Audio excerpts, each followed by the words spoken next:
I lived in a very small community in a rural area where everyone knows everyone else. In the summer of 1978, I was 15 years old. A few days prior to this, there had been rain in the area. I was riding a motorcycle on a practice, motocross track, and heading towards a double jump that I had been over hundreds of times in the past. For some unknown reason, that day I had decided I was going to hit these jumps faster than I ever had before. I wanted to jump over the second jump from the first jump. On approach to the jumps, I sped up to approximately 70 miles per hour. A voice told me that I must slow down. I ignored the voice and sped up even more. This was not the first time I had heard this voice. This voice is special for me, and I continue to hear it today. I grew up in an extremely violent and abusive home. Whenever I had been beaten, whipped, or locked up, there was always a voice present to comfort me and talk to me. I hear this voice when I am troubled, in need, or there is an important event about to occur. Don't get me wrong, I'm not looking for sympathy here. I thought that every child had the same home life that I did, so I considered myself as normal. This voice or presence has not only comforted me, but also warned me of occurrences or dangers that were about to happen. I never thought much about it until I grew older, because I thought everyone had that voice or presence around them. Back to the accident, as I said, I ignored the voice. I sped up on approach to the jump, instead of slowing down. I was determined to jump farther than ever before. An instant before I hit the jump, I saw a rut at the top of the jump. The rut caused me to lose control. The front of the motorcycle went nose down, and the back went sideways in midair. I fell short of clearing the second jump. I was not able to regain control of the bike before landing. I landed headfirst on the side of the second jump, the when unconscious. There were two guys who saw the accident. They were behind me, traveling at a much slower speed. They both saw me hit the jump, causing a big cloud of dust when I hit the ground. They saw me about 5 feet above the dust in an upside-down position and flying through the air. Then I disappeared as I fell back into the cloud of dust. They said that they were afraid to go up to me, so they stopped about 50 yards away from me. They watched for a couple of minutes and saw no movement coming from me. They had discussion between themselves and decided to come closer. They stopped about 15 feet from me, got off their motorcycle and stood there looking at me, afraid to come too closer. Were afraid I was dead, because they could not see any movement or breathing from me. After a few words between them, one of them got even closer, and still saw no movement or signs of life from me. All of a sudden, he saw me take a very deep breath, and slowly open my eyes. They later told me that this took about 5 minutes or so, total from the time I wrecked until they saw me take a breath. I was not wearing a helmet that day because I was just out playing on the motorcycle. After all, it was not a race or anything. When I saw the ground rushing up at me and hit head first, everything went black for a moment. I could kind of hear and feel my heart beating for a moment. Then I opened my eyes and stood up. To my shock, I was standing there looking at myself lying there all twisted up on the ground. I then heard that familiar voice, the one I had always heard behind me, say the words, "Hurry, we must go." I immediately turned around. For the first time, I saw the individual that the voice had always came from. This individual can only be described as what must be an angel. This angel was about the size of a 5 or 6-year-old girl, but she very strong and very firm, very authoritative. I replied to her in shock. "What do you mean we must go? Go where?" She said in an anxious tone, "Hurry, we must go. The dark ones are coming." She then pointed to the west of where we were. About 50 feet away, and approaching very quickly, were 3 obviously evil, tormented dark spirits coming towards me, who wanted to take me with them. I had a sense that they were sent by Satan or some other dark force to capture my spirit and claim it for him.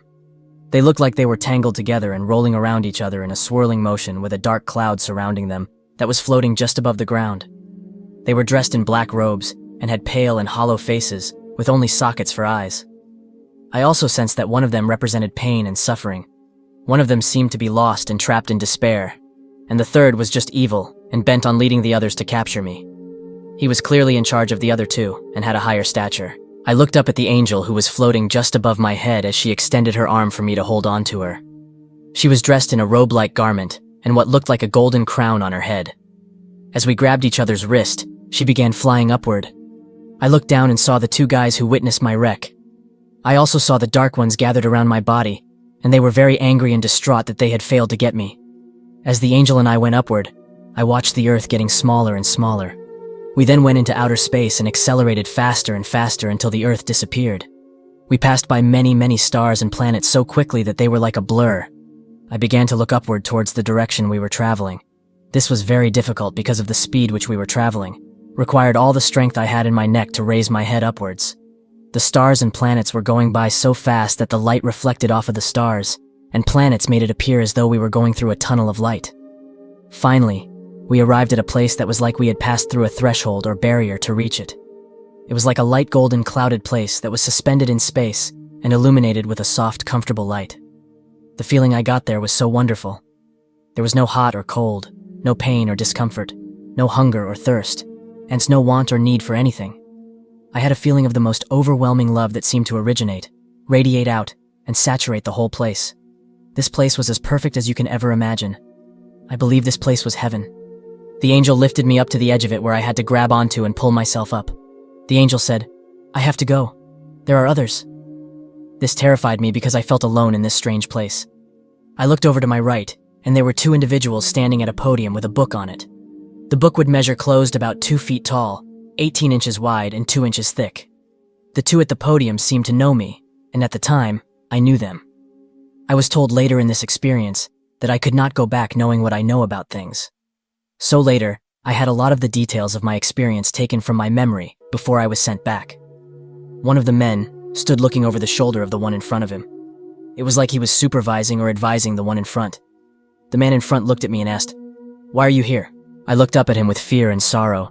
I asked in a trembling voice, "What do you mean, why am I here? Do you mean I am supposed to go down there?" As I was looking down and suggesting the place the Dark Ones wanted to take me, or hell was where they were suggesting I should be. I must tell you that we did not speak in words during this whole experience, but it was a subliminal language which I could understand and speak. For instance, I heard one word and an image projected into my mind and instantly had a complete understanding of a subject. On Earth, it could possibly have taken hundreds of words for me to understand what was being said. I refer to them, or they, because everyone seemed to be of the same opinion and conclusion on everything. There was no disagreement there. They both laughed and with assured me, "No, it is not yet your time." I replied, "What do you mean it is not yet my time?" They turned the book so I could see it, and they opened it up. I saw that there were 3 columns of names on each page of the book from top to bottom. The man in front pointed and scanned the page of the book they were referring to. They reiterated, "It is not yet your time. Here is today's time, and you are not listed here." Then he flipped back farther in the book, where there was only about 1/8 of an inch of pages left in the book, and said, "This is your time," as they pointed at my name in the book. I had many thoughts at that time, that I was supposed to be in heaven close to the end of the time when names were to be written in the book. Maybe it was not the end of time, but just the end of names in the book.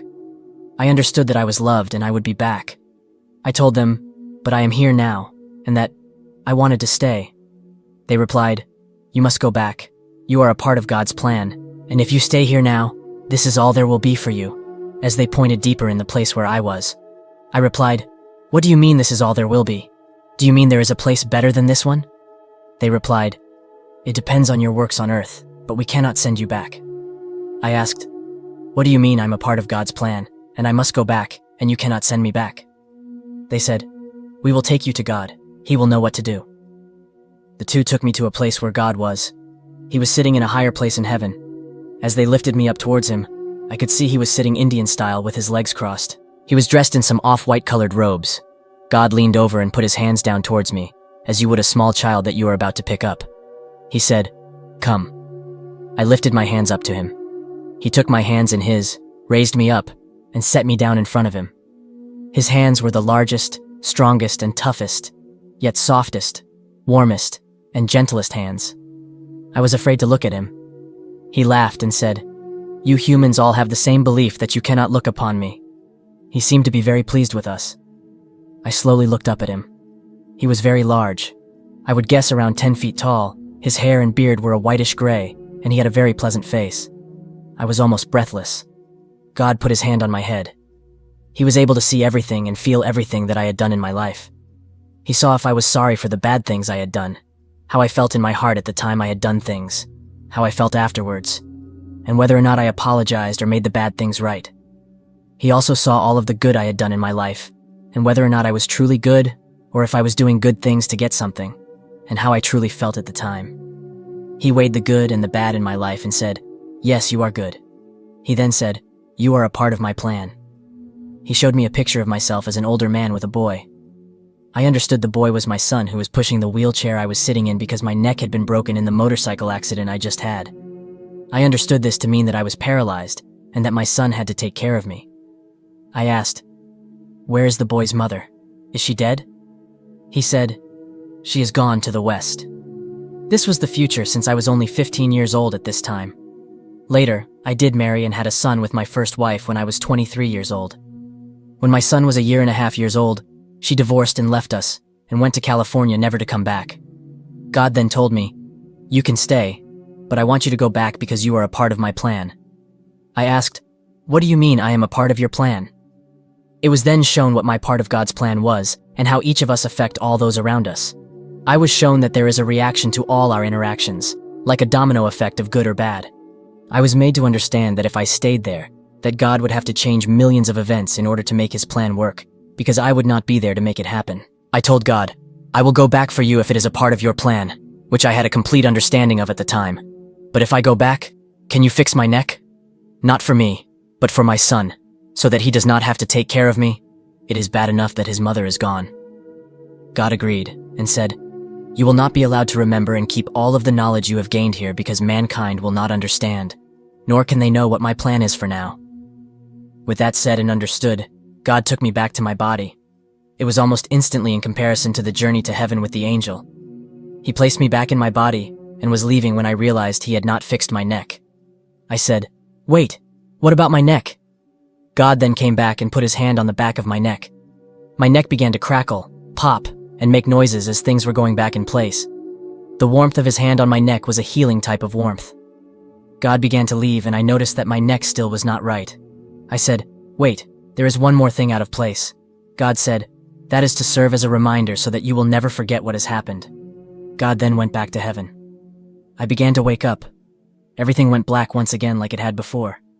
I then began to see light from the sun, and I took the largest, deepest breath I have ever taken before or since. Life then came back into my body. I opened my eyes and the two guys who had witnessed my wreck jumped back as I woke up. One of them asked, "Are you okay? We thought you were dead." I was in shock, of course. I was in a lot of pain from the bruising and tearing of muscles and tendons in my arm, shoulder, back, legs, and most of all, from my neck. I asked them to help me up and they did. I was unable to hold my head upright, so it kind of rested on my right shoulder. They stood my motorcycle up, that was twisted and bent up. They helped me get back on it. I had to hold the right grip and run the throttle with my left hand, since I could not lift my right arm. The handlebars were bent so badly that the right grip was directly centered in front of me.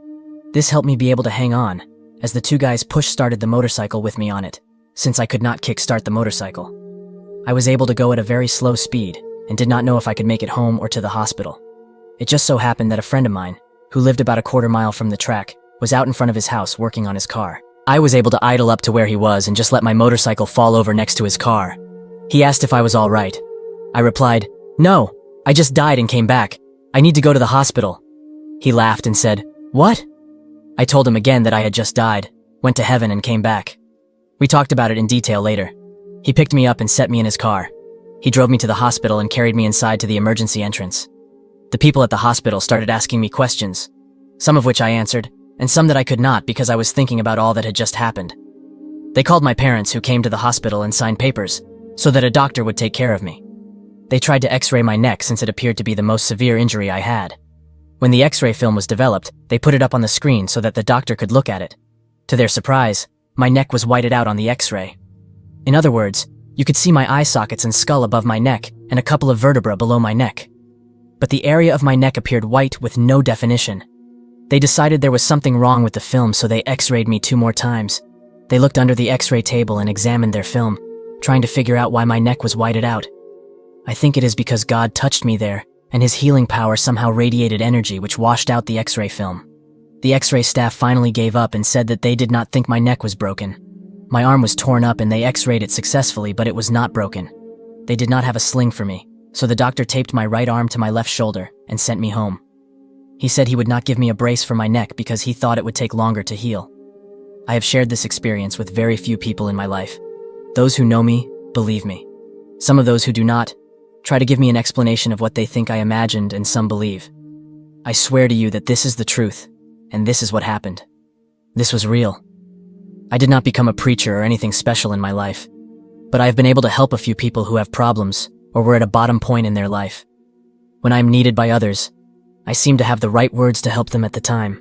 Otherwise, I am not much of a talker or a motivational type of person. I am just plain me, That does it for today's video. Let me know what you thought about it in the comment below.